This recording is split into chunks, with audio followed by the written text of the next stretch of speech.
My sister recently finished dental school. When thinking of something to get her for graduation, I remembered that some PhDs in Finland get a ceremonial sword.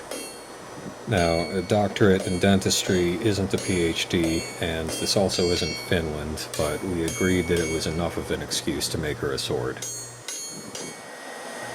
So when she and her fiance were in town for Thanksgiving, I had them work on the forged blank as strikers. This is 5160 steel, and it will have 2 sharp edges, so if it ever came up against a Finnish doctor, it would easily defeat them and their stainless poser blade.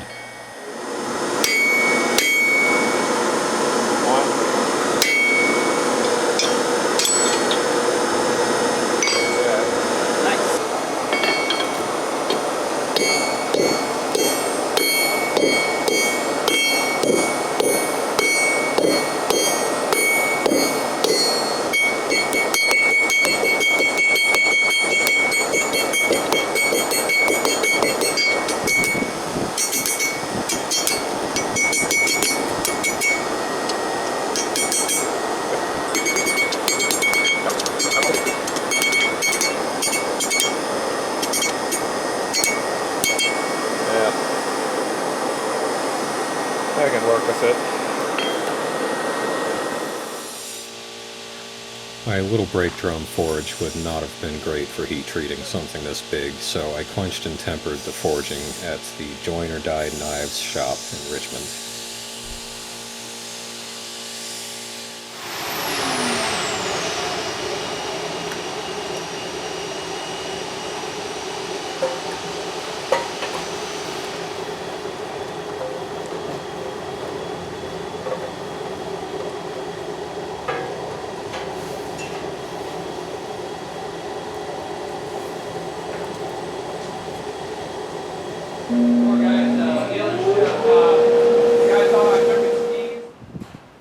For the grinding, I used this 4x48 belt sander because it was literally laying around in pieces waiting for a project. It worked fine, but I can definitely see why people like using 2-inch belts for blades. With such a wide surface, the edges end up doing all the work, or you're just mashing the blade against the entire width and not getting adequate pressure to remove material quickly. Once the forging was flat-ish, I stuck on some aluminum tape and cut out the final profile of the sword to provide a waterproof template. I knew the forging was rough, but this really let me know how much grinding was ahead. I'll spare you most of that because it's boring to watch. I should have forged closer to shape, but it was my first project directing strikers and they couldn't stay all day. Also, they kept hitting my anvil.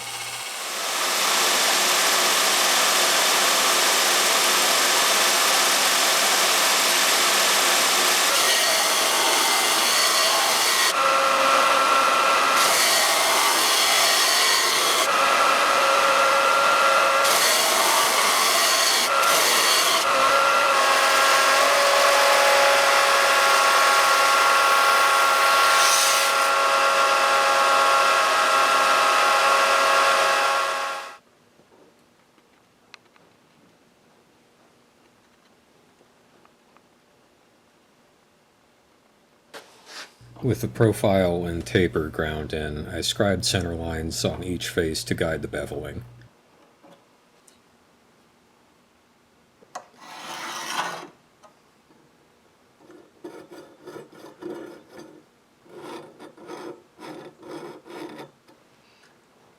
Rather than a simple flat diamond shape, I went with a lenticular section. Not only is this easier because you don't have to keep a crisp, straight edge in the middle of each face, but it's sort of uncommon on new swords and has an interesting look. Starting out, the intent was to make this a small sword.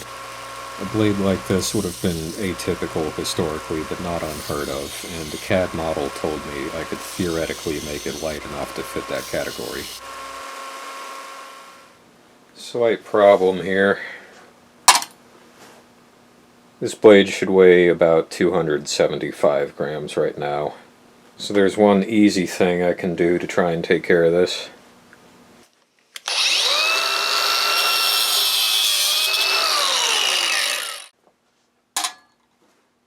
Still a little chubby. Guess I'm not done grinding yet. I took a bit more off, but I had already spent way too much time with the grinder. At some point, I told myself, you know, if you stop calling it a small sword and start calling it a spadroon, the weight is fine, actually. So that's what I did. I like making things historically inspired at the very least, so my instinct is to make them fit a typology, but the boxes we put stuff in are all made up anyway. So this decision influenced how I designed the other components, but I mostly just stopped worrying about it. I wanted a fuller on the blade, so I had my dad dress a radius on a 3-inch grinding wheel that I could stick on the drill press. Keeping the fuller centered on a blade can be a challenge, the kind of operation some people would build or buy fancy jigs for. So with utmost care and precision, I screwed it to a board. This worked flawlessly.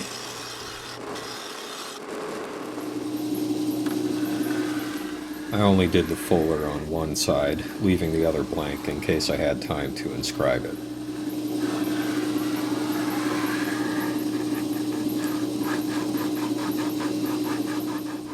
The final edge was honed in with a file since it's easier to control than the belt sander. An angle gauge clamped to the file that I continuously eyeballed vertical helped form a 60-degree edge. This left a bit of a flat that I was able to round over by hand sanding. From there I worked through the grits from the 120 finish left by the belt sander up to 800, I think, and the blade was done. It's pretty sharp just from the file, but someday I'll borrow this sword back and put a real edge on it.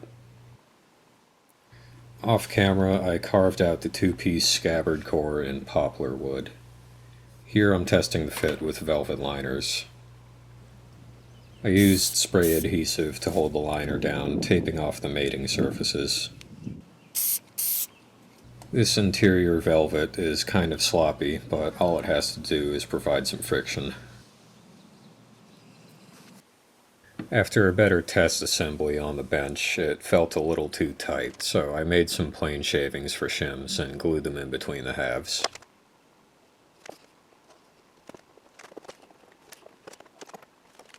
I used the same purple silk velvet for the exterior covering and sewed up a tube. After an embarrassing length of time struggling to pull it inside out, I pulled it over the wooden core. I'm not an expert fabric person, so it felt a little too snug at the top and too loose at the bottom, but it was workable in the end.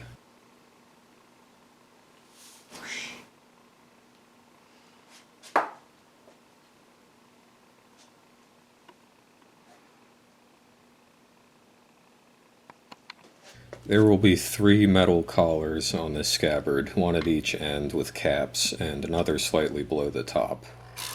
They started out as flat sheet that I cut out on the scroll saw.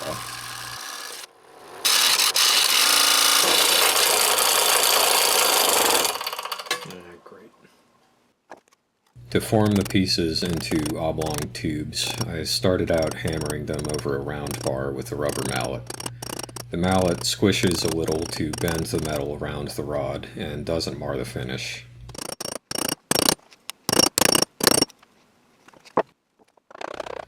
All of the scabbard parts are 230 red brass, 15% zinc as opposed to 30% typical of yellow brass. Red brass is a warmer gold color and actually a bit stronger, but zinc is cheap, so yellow brass is much more common. This will become a bit of a problem as I try to make the hilt to match.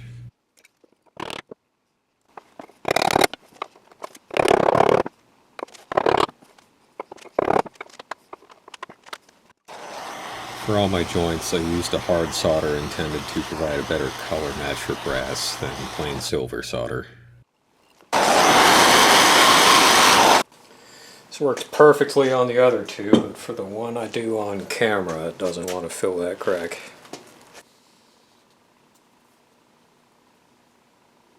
Some final shaping while on the scabbard helped the collars slide up into the intended position.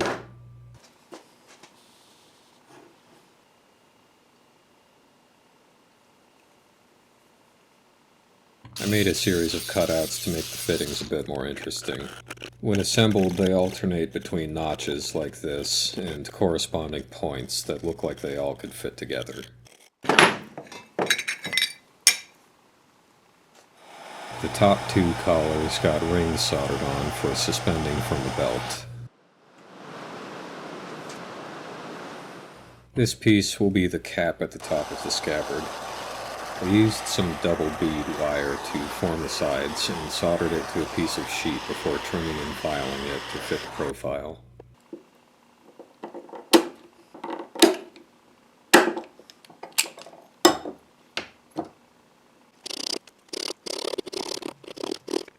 The cap at the other end was made the same way, except this one needs a cutout for the blade.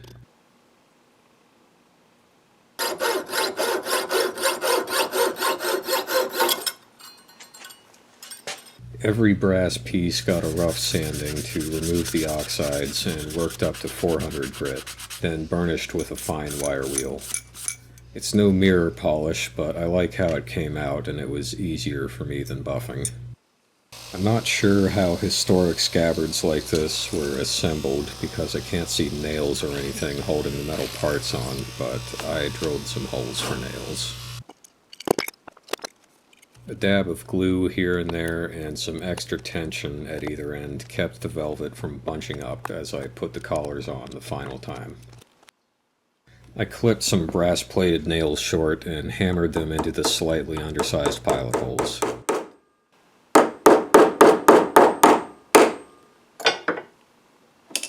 I had to pack some wedges into the tip since I carved the core with a curve but ended up making the metal piece with a straight taper. Once I was sure it wouldn't wiggle, I added the cap and nailed that on too.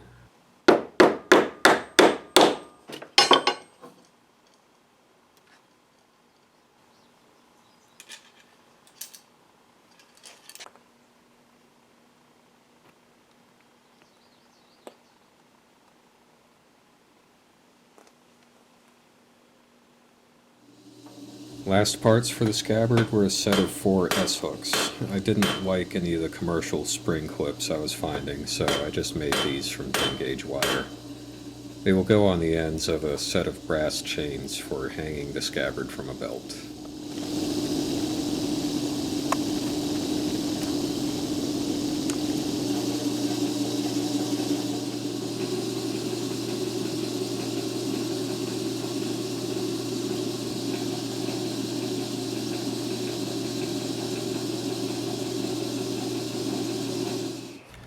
And now for the most complicated stuff, the parts of the hilt. After spending way too much time figuring out that my setup was inadequate for casting these parts and that I didn't know what I was doing, I revised my design to something I could make by turning, filing, and hitting with a hammer.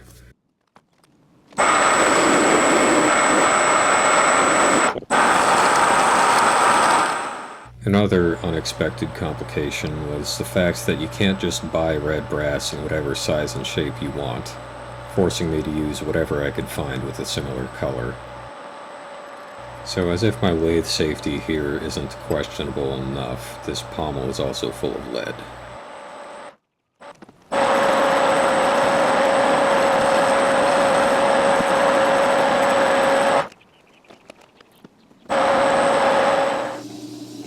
These Sharrowite stones will be attached to the pommel to go with the purple theme.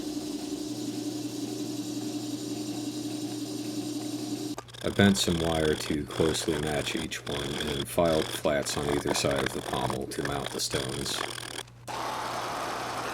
The curvature of the pommel was made so that the shape of the flats would be close to the shape of the stones. This way, when the wire bezels were soldered on, they would cover up the flat effectively. The other turned part is the crossguard. This one doesn't have any lead. Like with the pommel, I roughed out the shape with the carriage.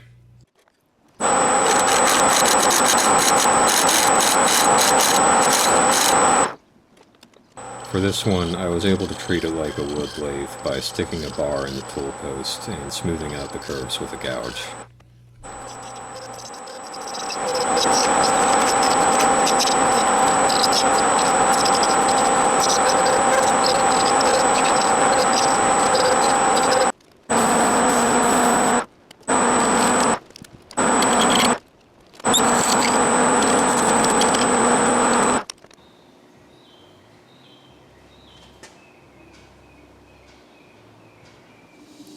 I left the middle as bulbous as the stock would allow and filed in some flats.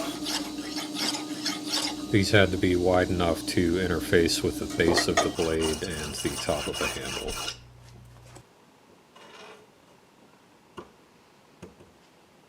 I'd just like to share at this point that even though the sword is only file sharp, it has drawn its first blood on me.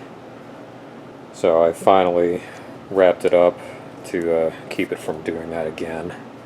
And in case I walk into the point, well, I got it stuck in here.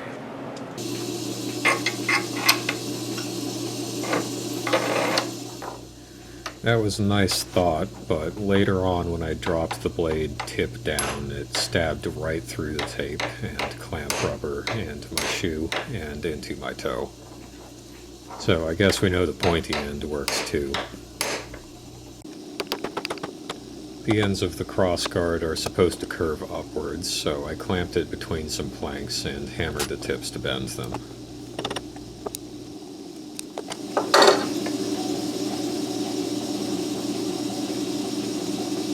Guess what I just did there? Bent it the wrong fucking way.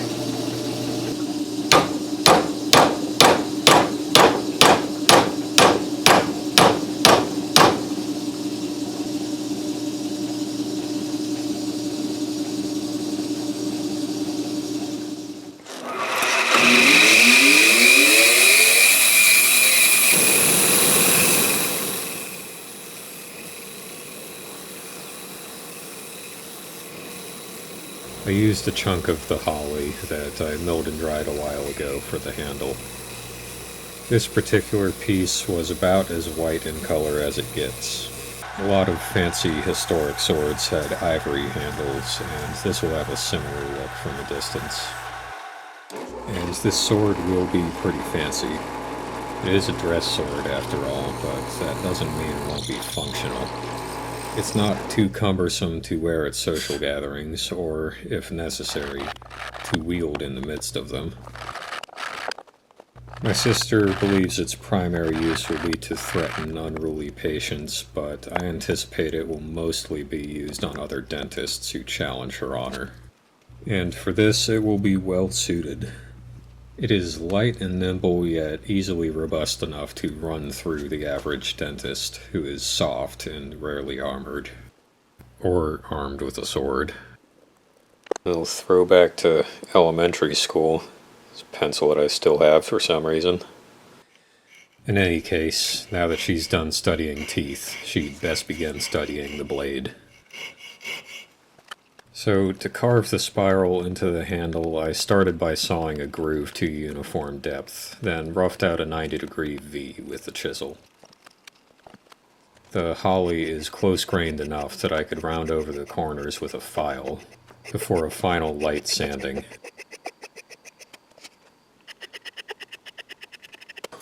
There it is, all rounded over, looking like Michelin Man's ribbed dick. To make it less like that, the handle will be wrapped with a triangular section wire, so I deepened the groove with a triangular file. I used a water-based finish to seal the wood without darkening or yellowing it.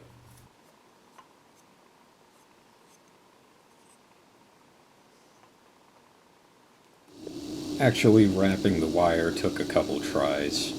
From the first time, I learned I'd have to remove any twist ahead of time. It needed glue on every wrap to stay in place effectively. I started from the middle, so I'd only have to wait for the glue to cure half as many times.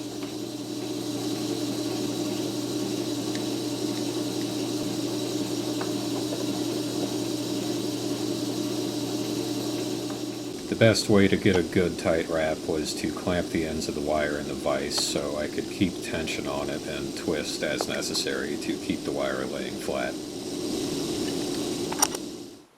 At first I wasn't sure what to do with the ends, but I sanded them down to a thin point, and it made them easy to just bend over the edge where they'd be clamped down.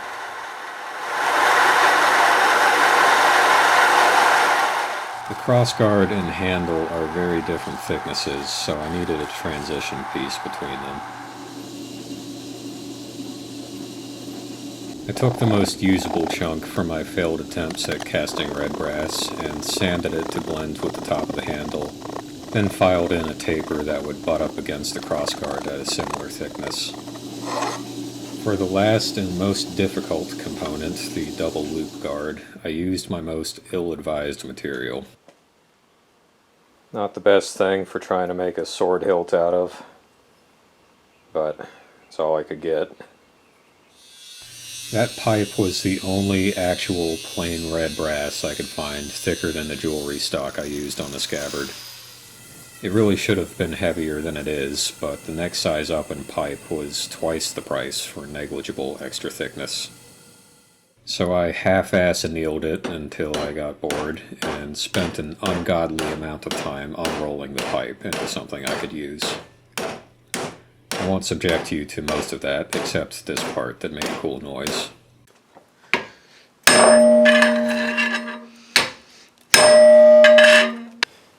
I think that'll just about do it for my purposes. My actual working stock was made from a couple strips cut off and hammered out to build up some extra thickness, all off camera, apparently. I got an extra 1.5 millimeters or so out of it.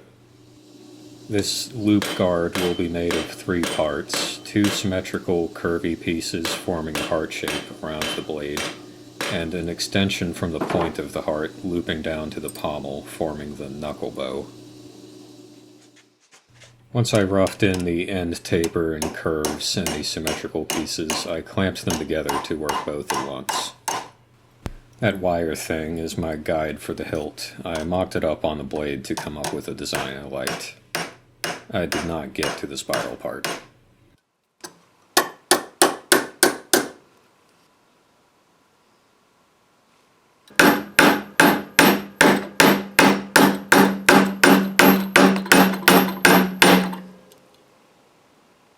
With the curvature done, I stuck the parts in the vise at an angle and pried them apart into their final shape.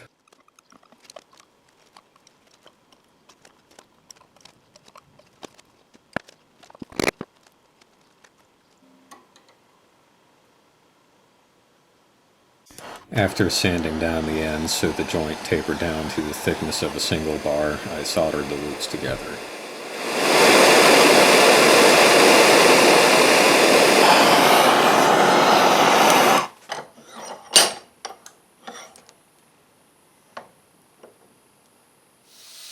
I did some rough smoothing with the angle grinder before adding any more pieces.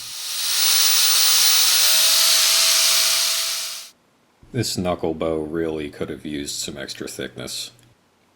Many historical examples were not actually fastened to the pommel, but this one needs it.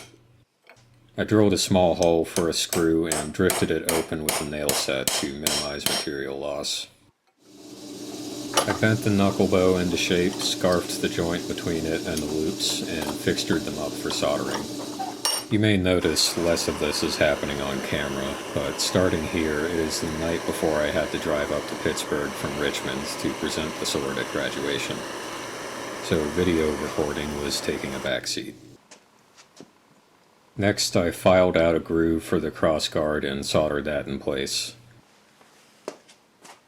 Because of the large mass of metal in these last 2 joints, they required both of my plumbing torches to heat adequately. They're not ideal for hard solder. Probably a good thing I didn't waste time making that extra spiral, because this joint took every last tiny scrap of the solder.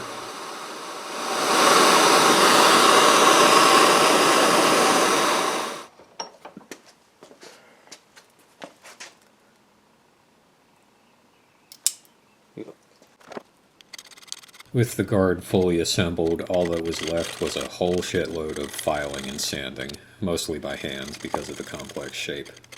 I couldn't even hold it in the vise most of the time. It was tedious, but I didn't hate it as much as I usually hate sanding, seeing it finally come together. The dust made my hands pretty gross, though. They were stained greenish for a few days from all the copper filings. The wire wheel burnishing is the most satisfying part, and I'm glad I tried that before I tried any kind of hand polishing. It probably works best with a very fine and broken in wheel like this one, if you wanted to try it.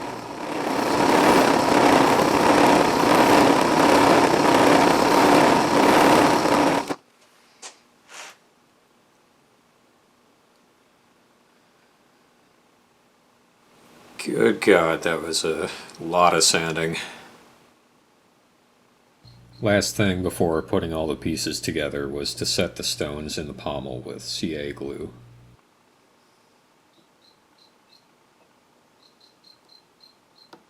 I guess one side's a little crooked, but it is what it is. Can't exactly get it back out. So, it is 2:21 in the morning, and I am going to bed. Next morning, I drilled and tapped a hole in the pommel for final assembly. Getting close to assembling here. Let's see what the blade actually ended up weighing.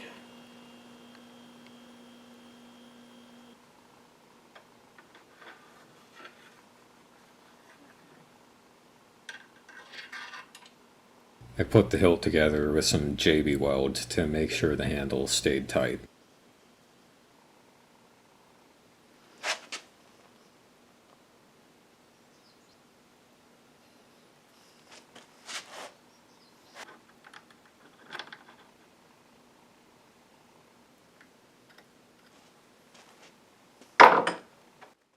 When I tried to peen the tang, it wasn't doming over like it should. It's possible that I trimmed off everything that wasn't quenched, and that part was actually hardened.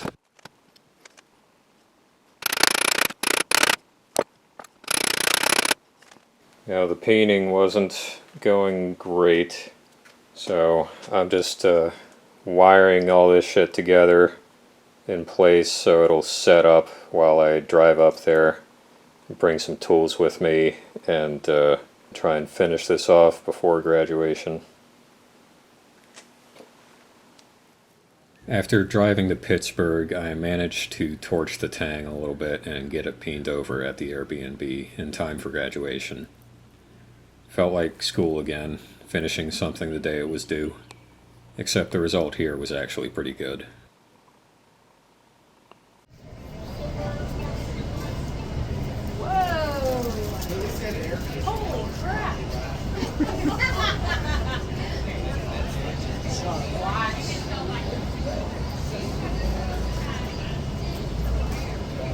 So nice. Holy crap. No wonder you're working on it for so long. It took a long time.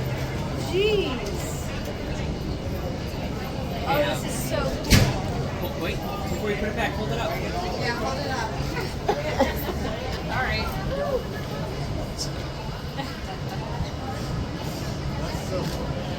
I know. I handle sharp instruments every day. It's all right. I literally got a doctorate in it. Ooh, look at it, cut that cake. Like butter. Like buttercream. You know, the island will fall in half. I know. I want to be sure that I don't accidentally cut the granite.